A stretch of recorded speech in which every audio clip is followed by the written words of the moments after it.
আসসালামু আলাইকুম, তামুসুম কিচেন থেকে সবাইকে স্বাগত জানাচ্ছি।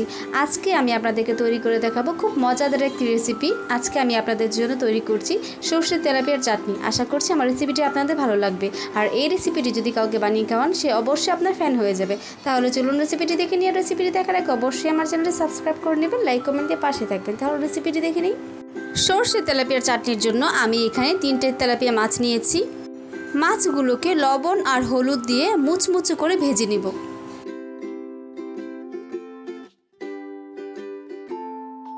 এখন আমি বেশ কিছু পেঁয়াজ, কয়েকটা কাঁচামরিচ আর সরিষা ভালো মতো মিহি করে ব্লেন্ড করে নিব। চুলার মধ্যে একটি কড়াই বসিয়ে তার মধ্যে তেল দিয়ে, তেল গরম হয়ে আসলে পেঁয়াজের পেস্টটা এবং 3 চামচ আদা রসুন বাটা দিয়ে দিব।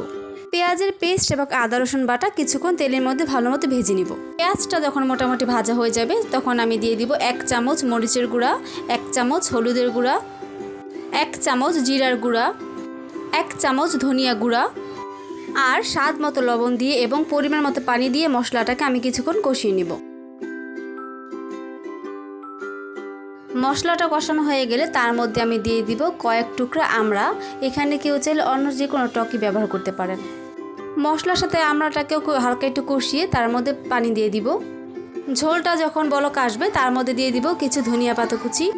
এখন মাছগুলোকে এক এক করে উপরে দিয়ে দিব এবং 2-3 মিনিট রান্না করে চুলা থেকে মাছটাকে নামিয়ে নিব। আর তৈরি হয়ে গেল সুস্বাদু সরষের তেলাপিয়ার চাটনি। আশা করছি আমার রেসিপিটি আপনাদের ভালো লেগেছে। যদি আমার রেসিপিটি ভালো লেগে থাকে তাহলে আমার চ্যানেলটি সাবস্ক্রাইব করতে ভুলবেন না।